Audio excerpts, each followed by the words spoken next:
Radio Universidad de Chile presenta Herencia y Coherencia, historias que cambian vidas.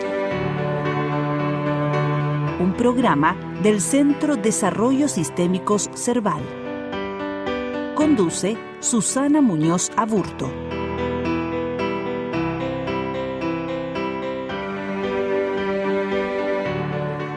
Bueno, buenas tardes y para presentarles a nuestro invitado de hoy.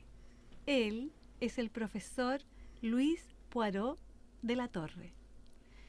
Es destacado fotógrafo chileno, docente del arte y oficio de la fotografía. Él fue o es actor y director de teatro. Trabajó en el Teatro de la Universidad de Chile, en el Teatro Ictus, en el Teatro del Alma, entre otros, en distintos tiempos de su trayectoria. Bienvenido, profesor, y muchas gracias por aceptar nuestra invitación. Buenas tardes y gracias a usted o a ti por tu invitación. Bien. Profesor, se trata de ir a encontrar a la persona que está detrás del rol. Y cuando pensamos en eso, en la herencia y en la coherencia, a mí me surge preguntarle acerca de este arte y este oficio de la fotografía. ¿Cómo emerge en su vida? Bueno, es curioso porque mi formación es de la Escuela de Teatro de la Universidad de Chile. Perfecto. A quien yo le debo todo. Tuve maravillosos profesores, entre otros Bélgica Castro, que estos últimos días ha estado delicada de salud. Sí. Y nunca olvidaré las clases de historia del teatro que me hizo ella, y tantos profesores que ya no están, pero que a mí me dieron toda la base ética y cultural que después me sirvió en mi trabajo de teatro y en mi trabajo de fotografía. De alguna manera lo que ellos me transmitieron es lo que yo trato también de transmitir en mis clases de fotografía. Entonces, de ese arte efímero, fugaz, que es el teatro, que queda a veces en la memoria un gesto en el aire o el sonido de una voz, pero nada más, yo pasé a un lenguaje que busca conservar lo fugaz. Perfecto. Que busca hacer permanecer el elemento fugaz que tiene la vida y en un intento de preservarlo y al fijarlo vencer a la muerte. Es quizás el único lenguaje que lo logra, porque vence el olvido, que es la verdadera muerte. Perfecto. Cuando tú tienes una foto de un rostro, te vuelve el sonido de la voz, el olor, el tacto, te vuelve la presencia. Sin duda. Si no hay foto, viene el olvido. Y esa es la muerte. Okay. Yo tengo al lado de mi cama dos retratos de mi abuela. ¿Materna? Paterna. Que fue la que me crió. Ya. Porque mi madre trabajaba, mi padre había partido a la Segunda Guerra y mi madre tuvo que empezar a trabajar. Mi hermano mayor estaba en el colegio, así que yo pasé prácticamente los 5 primeros años de mi vida en compañía de esta abuela paterna. ¿Qué se llamaba? Lucy. Lucy. Y que nos comunicábamos mucho en francés. Teníamos diálogos y fue durante todo el resto de la vida nuestro código, porque si bien ella tenía otros nietos, ella decía siempre que yo era su regalón. Y tenía una comunicación conmigo. Linda abuela. Y esa abuela que yo creo que no está muerta, no está en el cementerio, la tengo ahí en esa imagen Perfecto. que todavía me acompaña y me protege. Sin duda, sí. Entonces esa es la maravilla de la fotografía, ese vencer el olvido, Vencer el olvido. y vencer la muerte. Y la muerte. Una suerte de trascendencia. Absolutamente, absoluta. Es quizás el único lenguaje que lo logra. Que lo logra. Profesor, y en ese sentido, ¿cuáles fueron las determinantes de ese tránsito del teatro con ese tiempo efímero, gesto que se va, a la fotografía? La primera vez fue, bueno, parte de mucho antes. Ya. Parte, no sé, desde que tengo conciencia, quizás los 2, 3 años, Sí. cuando llegaban unas cartas de mi padre, que estaba en esa época en el norte de África, Ya. con los franceses libres, Ajá. y mandaba unos pedacitos de cartón, de cartulina, que eran estas imágenes, y aparecía un señor apoyado en un tanque o cerca de unas pirámides, Okay. y me decían, es tu padre. Yo no sabía qué es lo que era un padre, para qué servía. Entonces yo lo conocí primero a través de la fotografía. Después, cuando llegó, yo tenía 5 años o poco más, y me dijeron, eso es su padre. Y yo traté de unir esa figura con el pedacito de papel que había visto. Entonces mi relación con él es al revés, parte por la fotografía. Normalmente es lo contrario, tú conoces a la persona y te queda la foto. Sí. Aquí primero fue la fotografía. Y después, el año 62, yo partía becado a Francia y quise, no me podía llevar una persona que yo quería, entonces pedí a un amigo que me enseñara a usar una cámara fotográfica para sacarle fotos y llevarme fotos.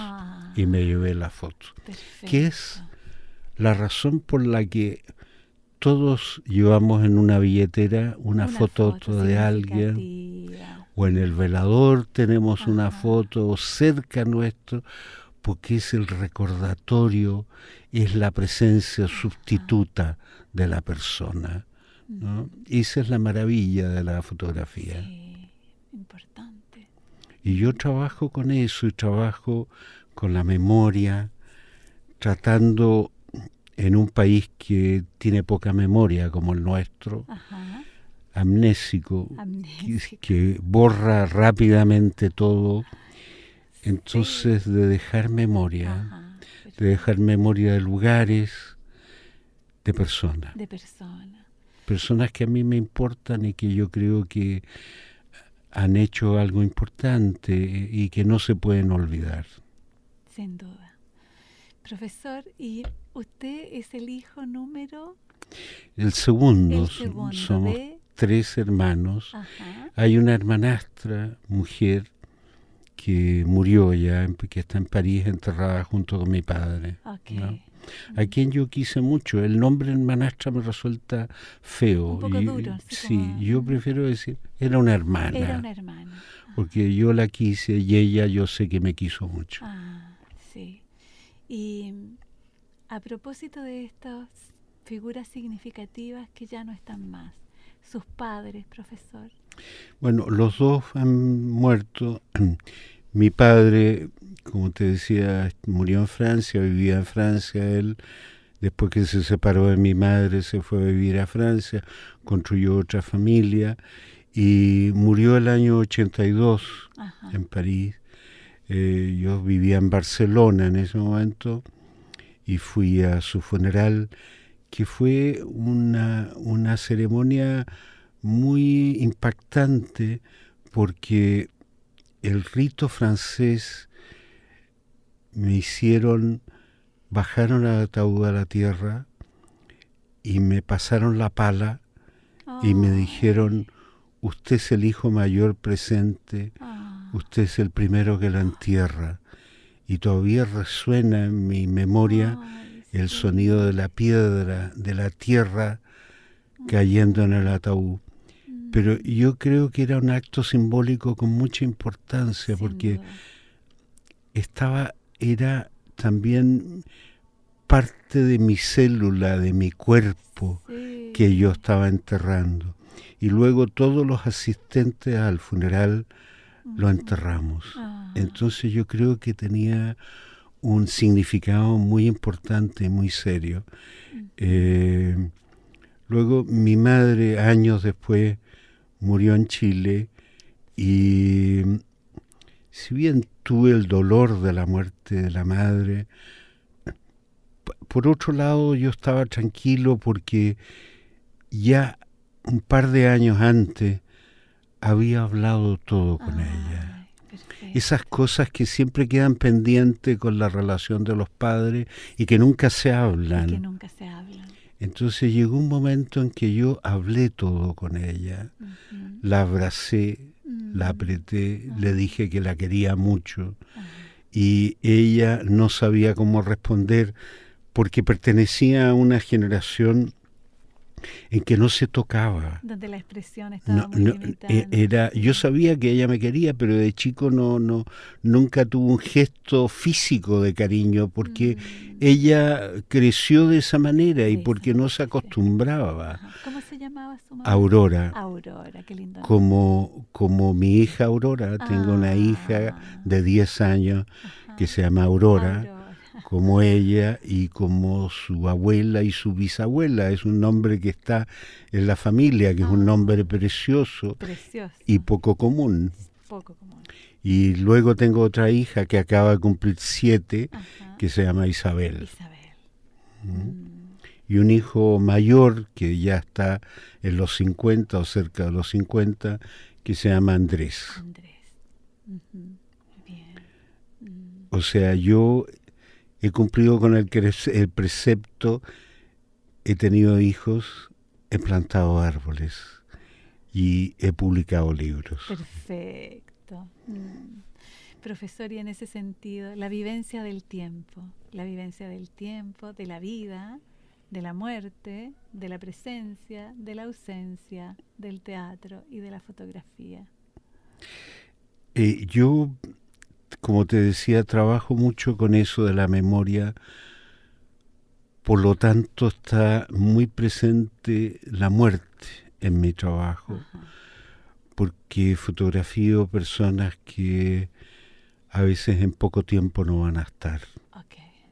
A veces lo sé, a veces sé que es una persona que le queda poco tiempo y es un acto deliberado mío en conservar esa memoria. A veces no lo sé, y por eso muchas veces la revisión de mi archivo es un acto doloroso, porque me encuentro con esas figuras y me encuentro con el recuerdo de lo que yo viví con ellos. Cuando revelo, yo trabajo en papel químico, en el proceso que se llama análogo. Yo rechazo el digital, entonces me meto en el laboratorio, amplío una foto, y esa hoja de papel que está en blanco, que tú sumerges en un líquido y lentamente, como un acto de magia, empieza a aparecer un rostro. Un rostro que parece que tú estás convocando y llamando de un espacio y que viene a ti. Hay personas que no quieren venir, que se resisten, que se molestan. Yo recuerdo que hacer una ampliación del poeta Enrique Lin es siempre difícil, porque él no quiere venir. Hay personas que es mucho más fácil. Ana González, nuestra gran actriz, ella viene feliz. Ella no hay problema, viene contenta cuando yo la llamo y yo la convoco en esta magia alquímica, del cuarto oscuro, ¿no? Y entonces, pero como te decía, siempre la revisión de un archivo tiene algo doloroso. Quizás por eso la exposición que estoy haciendo en este momento en el Centro Cultural del Palacio de la Moneda Sí. son fotos que he tomado los últimos meses. Me puse como objetivo fotos nuevas, fotos que no se habían mostrado, fotos tomadas desde diciembre o enero de este año hasta julio, agosto de este año.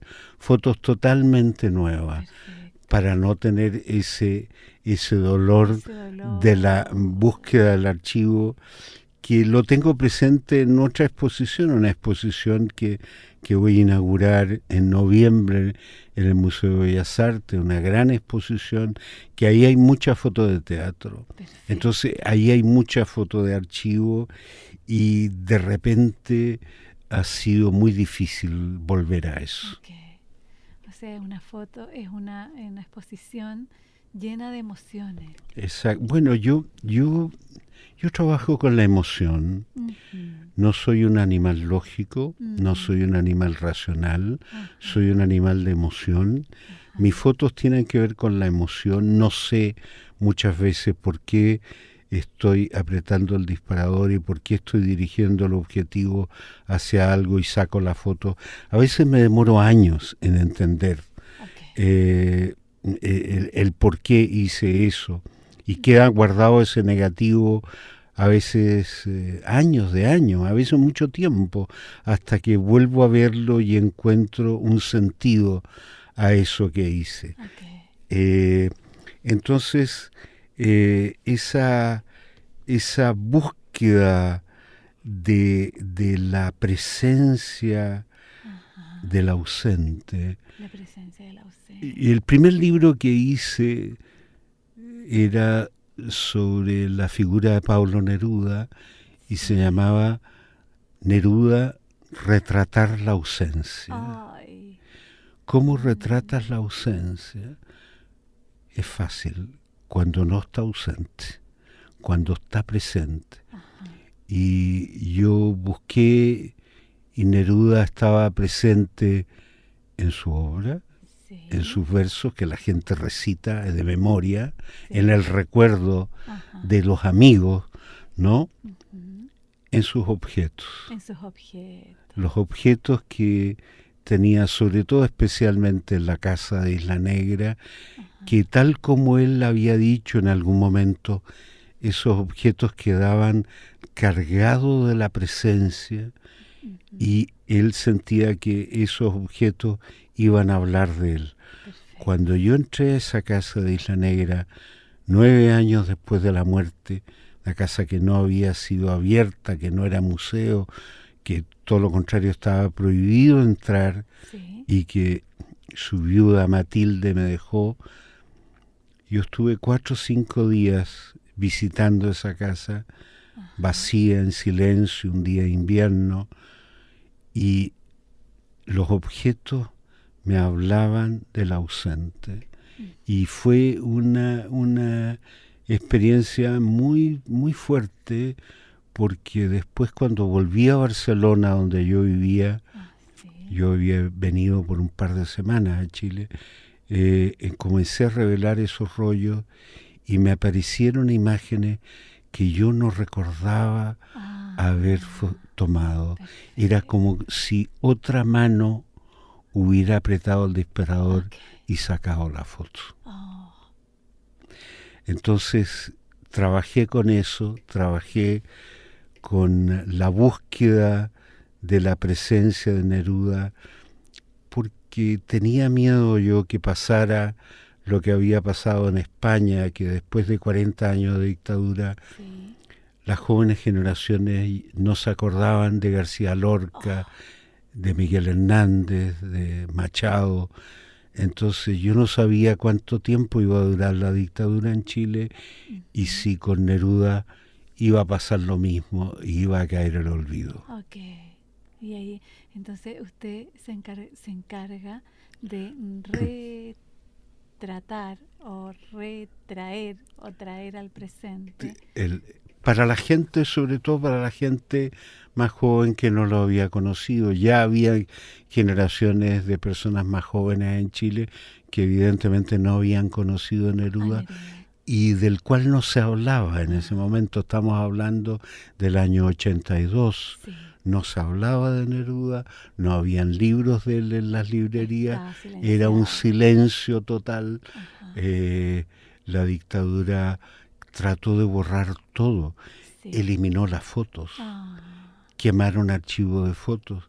A mí me dieron orden de destruir mi archivo y yo lo repartí en varios paquetitos con amigos. Me fui sin nada y al año y algo mi hermano menor, que en ese momento estaba en Chile, comenzó a recuperar esos paquetitos, se los pasó a una secretaria de la Embajada de Francia, que con permiso del embajador los hizo llegar a Francia por valija diplomática, donde yo estaba viviendo en París.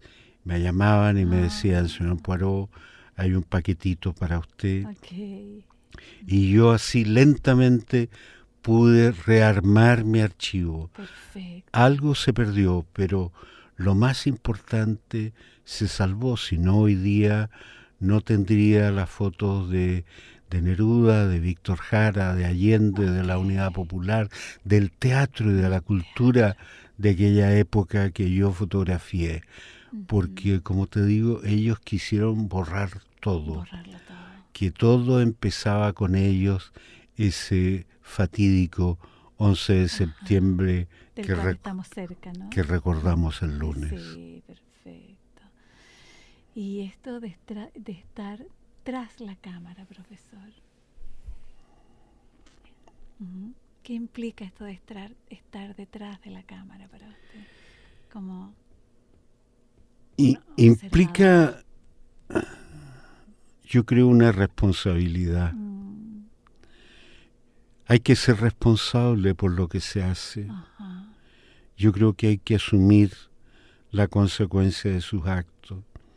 Es lo que me preguntaron una vez cuando, por encargo de una revista que yo trabajaba, tuve que fotografiar al dictador, y el dictador se enojó conmigo porque me acerqué mucho y me gruñó. Y se dio media vuelta y se fue. Y un ayudante me dijo: usted asume la responsabilidad de lo que hace. Y yo le dije: siempre asumo la responsabilidad de las fotos que tomo. Sé que esas fotos no le gustaron, evidentemente que no le iban a gustar, porque yo no me compraba la imagen de abuelito bondadoso con una perla en la corbata y con una sonrisa bonachona que se había aprendido de memoria, que quería venderme. Yo quería otra cosa, yo buscaba otra imagen. Y creo que la encontré y por supuesto a ellos no les gustó. Sin duda. Entonces, yo creo que hay una responsabilidad primero de lo que se hace. Y luego un saber que te da derecho a usar una cámara fotográfica. Yo recuerdo una de las cosas que le escuché al gran profesor don Pedro de la Barra, fundador del teatro de la Universidad de Chile. Él una vez nos dijo: si ustedes hacen Shakespeare, ¿qué les da derecho a hacer Shakespeare? ¿Qué le van a aportar a ustedes? Shakespeare está tranquilo ahí en la estantería, no los necesita a ustedes. Claro. Entonces, si vas a tomar un libro, una obra de Shakespeare, y vas a hacer una obra de Shakespeare, tienes que preguntarte qué le vas a aportar, en qué lo vas a enriquecer. Si no, déjalo tranquilo, no lo toques. Perfecto. Entonces, cuando yo hacía teatro, era una de las cosas que me preguntaba: ¿qué le estoy yo dando a ese autor? Y quizás de pronto yo dejé de dirigir teatro porque me fui dando cuenta que ya no les estaba dando nada. Okay. Entonces dejé de hacerlo. No creo que sea un retiro definitivo, son muchos años, pero lentamente he vuelto a sentir a veces la necesidad de hacer ciertas obras, porque creo que con el transcurso del tiempo, Sí. con la edad, quizás he logrado entender cosas desde el punto de vista humano que le puedo convidar y que puedo enriquecer una obra. Hace meses que hablamos con Alejandro Sivekin de hacer una obra, ya una experiencia que tuvimos una vez, y no hemos podido porque el tiempo de él ha sido muy escaso y el mío también, pero tenemos esa tarea pendiente de una obra, de una persona que a partir de un texto escrito que queremos adaptar al teatro, de una persona que conocimos los dos y que hay elementos que nosotros podríamos quizás agregar y con suerte enriquecer. Estupendo. Es como traerla en el cuarto oscuro a la presencia del teatro. Es eso, es Bien, eso. bien, profesor. Ahora vamos a ir a una pausa y vamos a seguir en unos momentos más en esta conversación.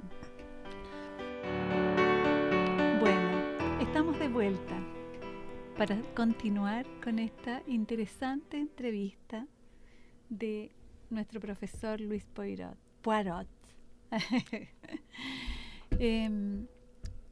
Profesor, reflexionando sobre la fotografía, me importaba preguntarle, ¿y a usted?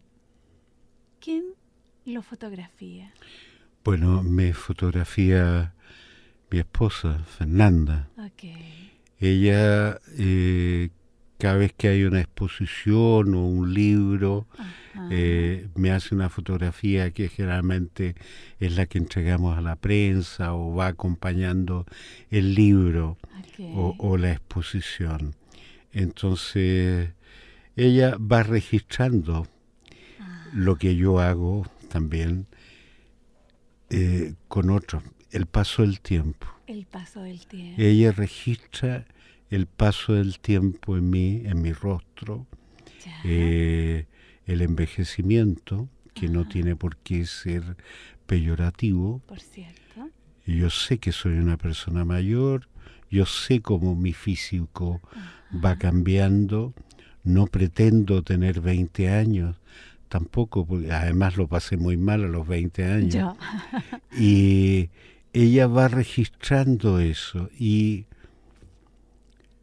también es curioso porque ella es la única persona que conoce a fondo mi archivo y que conoce a fondo mi fotografía. Por lo tanto, conoce a fondo sus tránsitos y dolores. Absolutamente. Y que yo sé que cuando yo no esté, sí, ella va a poder visitar ese archivo con respeto, con afecto, con amor, y va a poder ampliar y revelar sí. es la hermosa palabra, esa fotografía que yo hice en un momento determinado. Okay.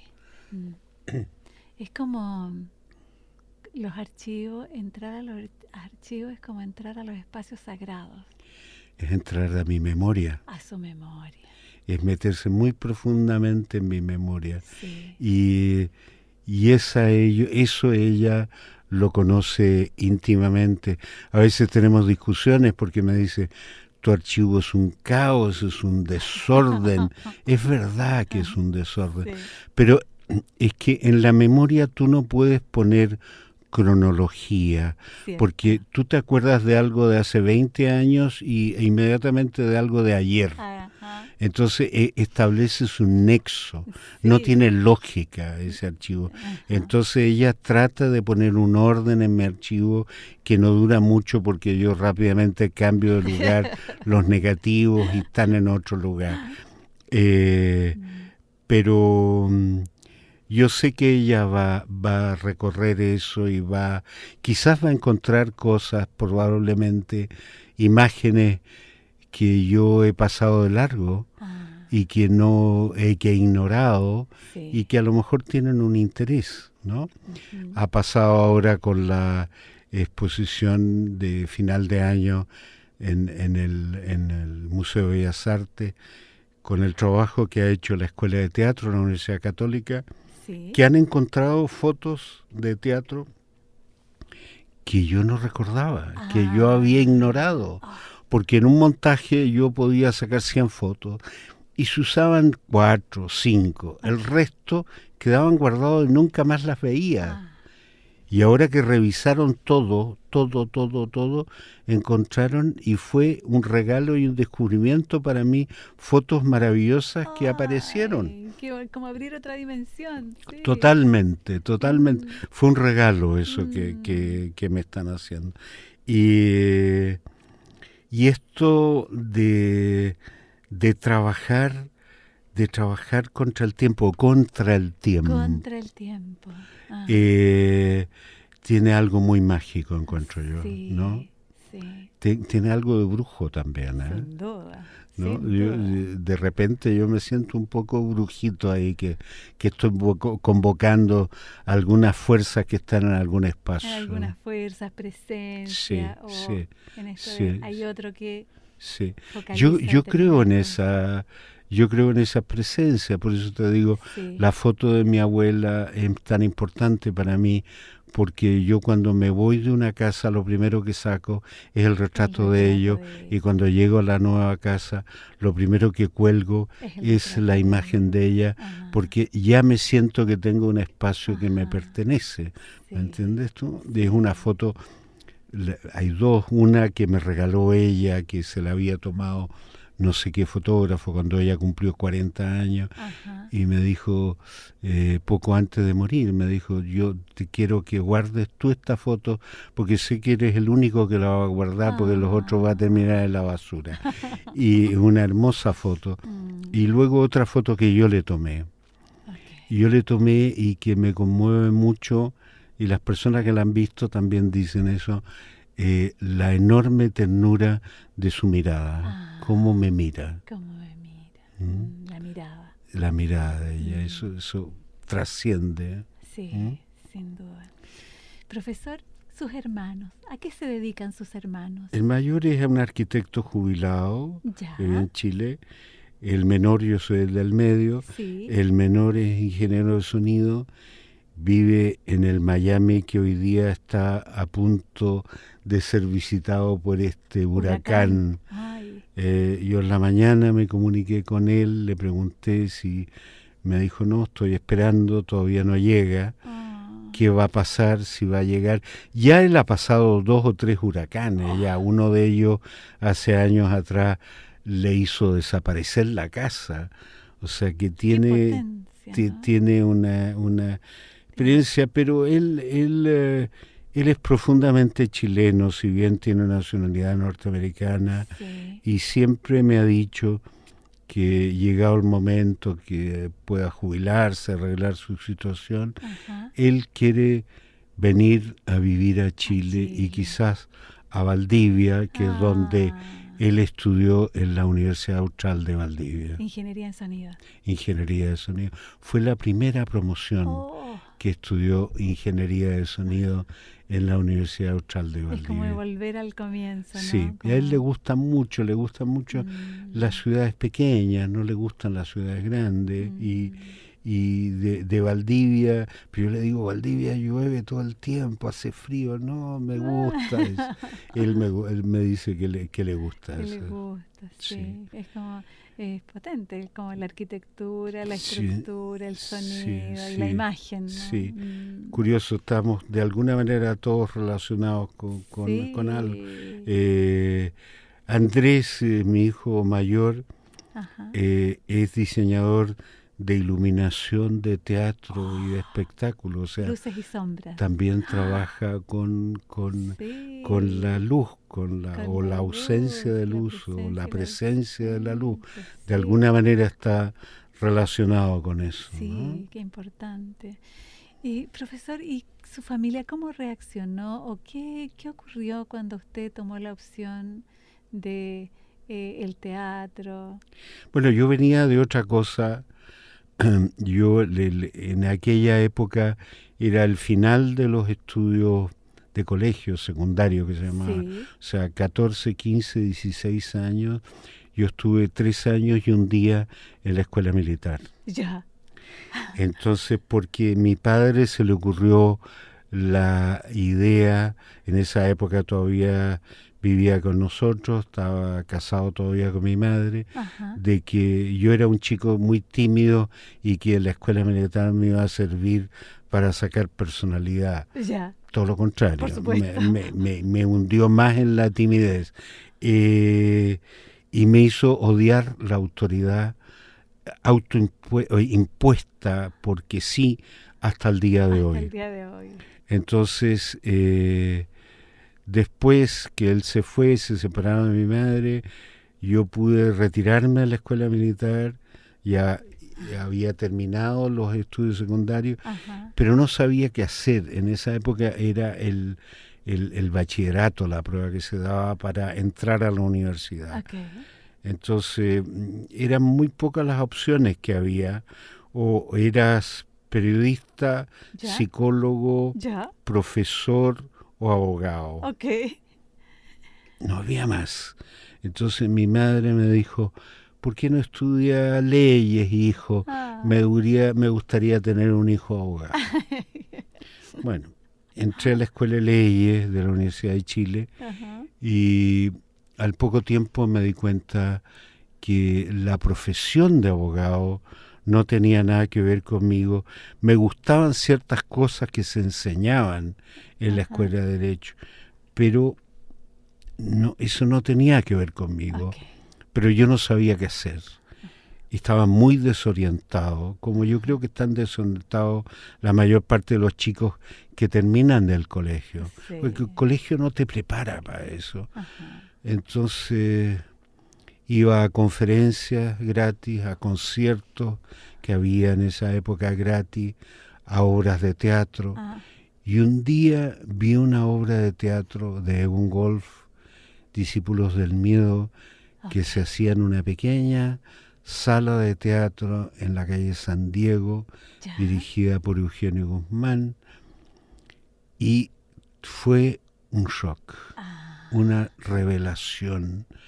Entonces yo dije, esto es lo que yo quiero hacer. Ok. Y de ser una persona tímida, que no hablaba con nadie, pasaba semanas yo a veces sin hablar con nadie, En silencio. y que si tú me preguntabas la hora me ponía rojo. Bajé a los camarines y estuve una hora hablando sin parar con Eugenio Guzmán, el director, y con Egon Wolf, el autor. Qué lindo. Y yo creo que para que me callaran me invitaron al ensayo que tenían de otra obra Ya. al día siguiente. Y fui en el Teatro Antonio Varas y me dejaron asistir a todo el proceso de montaje de la obra, sentado en un rinconcito sin decir una palabra, y después a otra obra. Entonces, a final de año, mi madre me pregunta, hijo, ¿cómo le fue en los exámenes?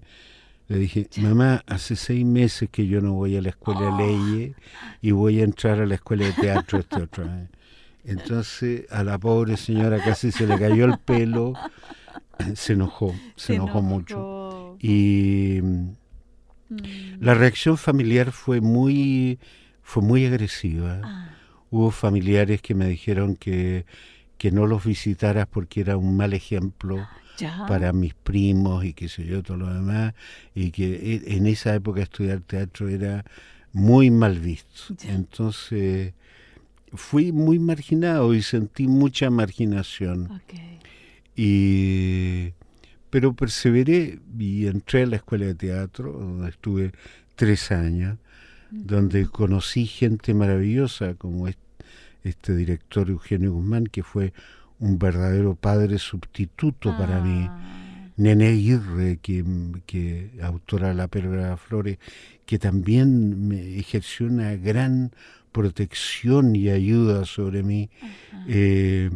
Víctor Jara, de quien fui ayudante de dirección en varias obras, y profesores maravillosos que tuve, que fueron una orientación y todo el tiempo. Un acompañamiento. Sí, entonces todo eso a mí me orientó, me llenó en un periodo en que yo estaba muy perdido en la vida, que no sabía, y podría haber terminado muy mal, podría haber terminado quizás no sé dónde, si no es por la escuela de teatro y por esos profesores y esos compañeros que tuve, ¿no?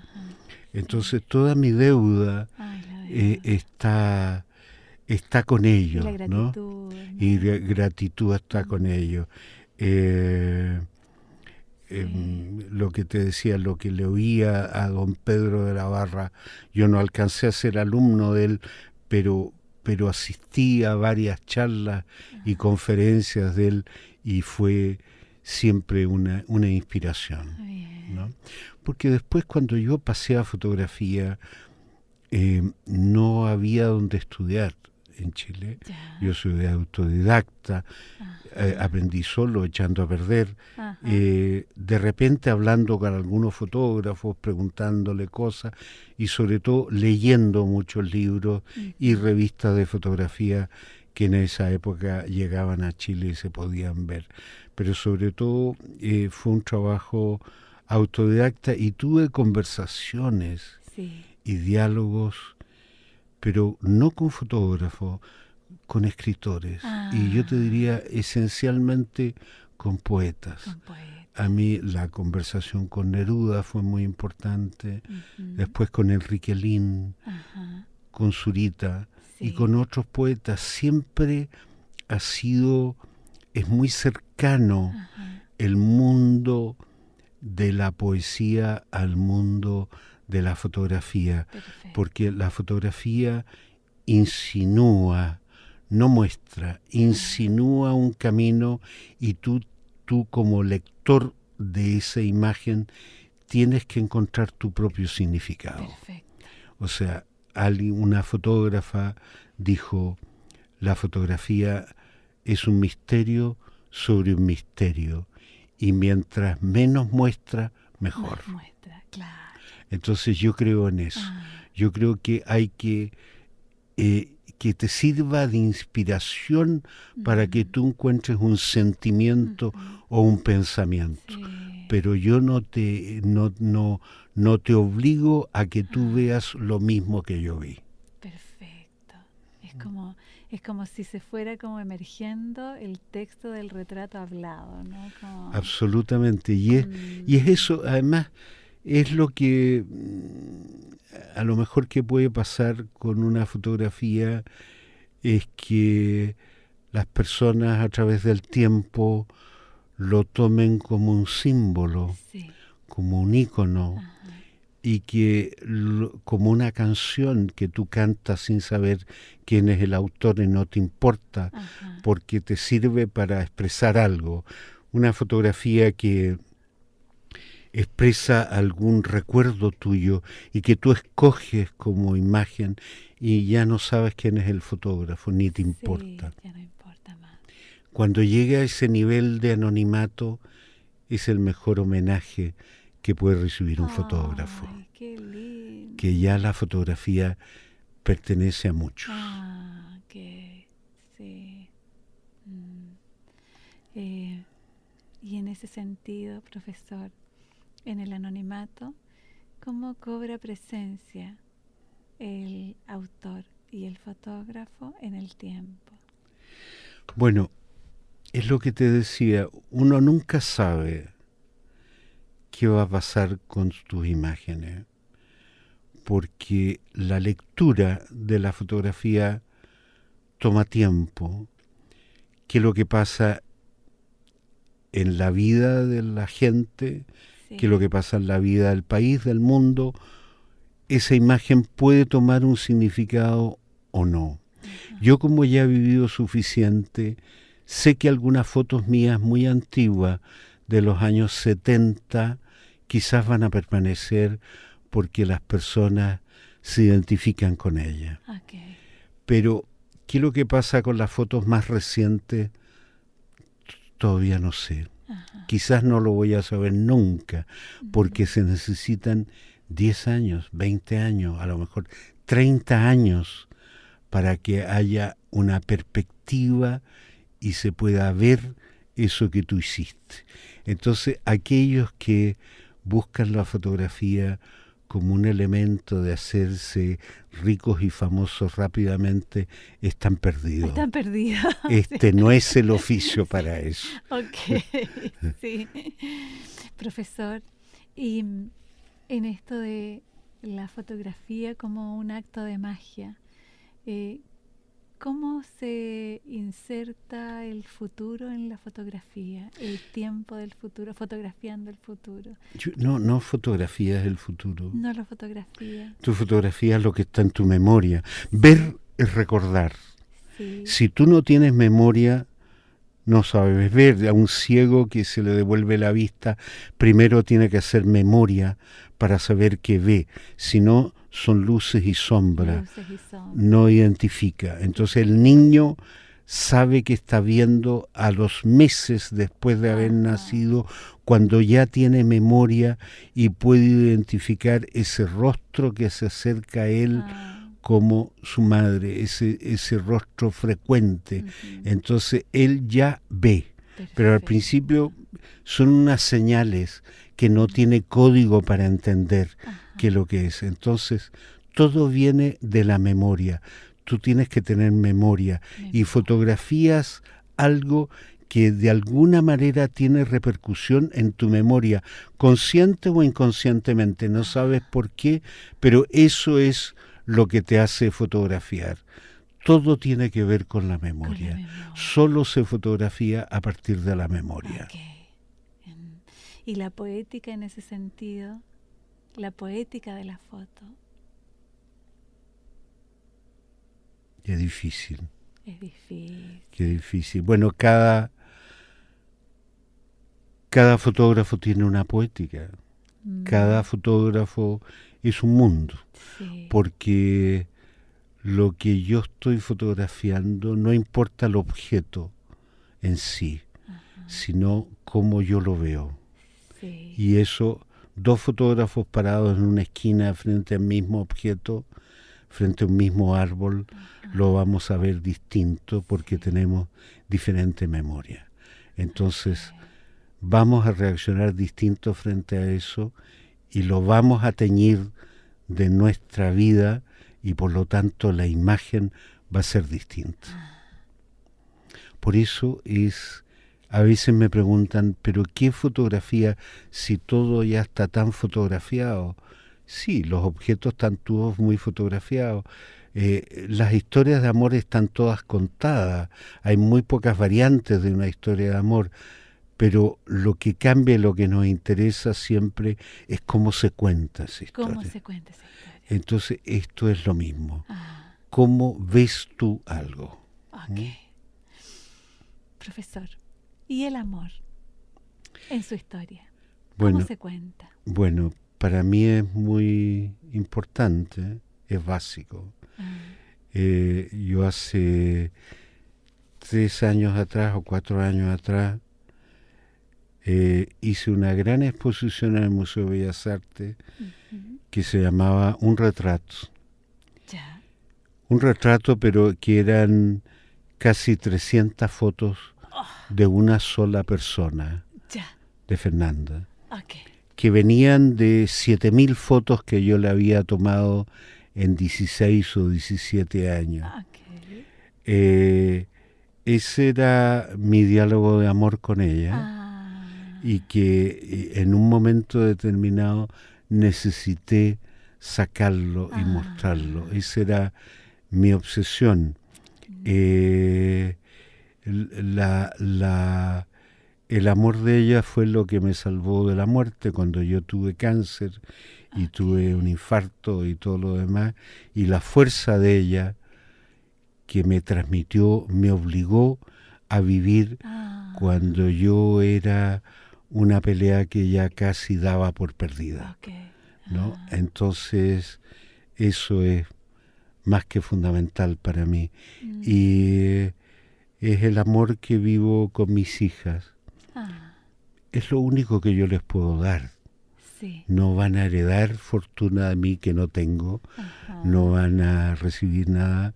Lo único que quizás les pueda quedar es el recuerdo de este padre que las quiso mucho. Que las quiso mucho, sí.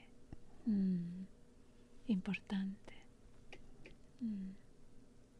Y hablamos de los extremos, hablamos de la muerte y hablamos de la muerte. Y hablamos de la muerte. Las dos cosas fundamentales. ¿Qué más hay en la ¿Qué vida? más? Sí. Y de la memoria. Sí, sí. Y Y de a la mí eternidad. estaba pensando algo que dijo un fotógrafo español que estuvo de visita el año pasado o antepasado, a propósito de la fotografía digital. Dijo que él trabaja con la lentitud. Y a mí es verdad, yo estoy de acuerdo con eso.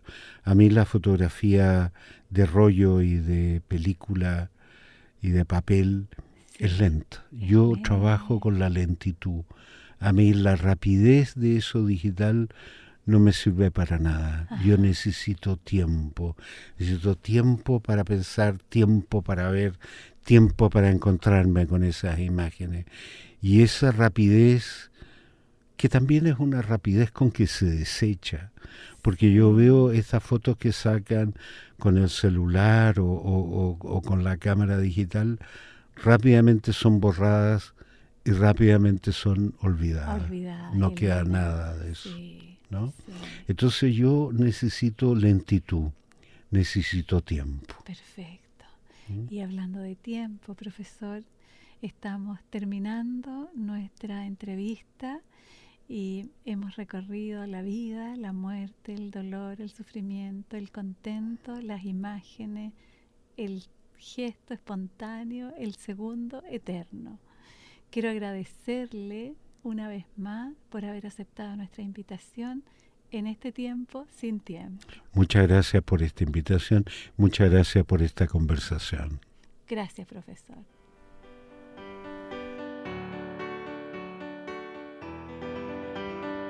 Radio Universidad de Chile presentó Herencia y Coherencia, historias que cambian vidas. Un programa del Centro Desarrollos Sistémicos Cerval.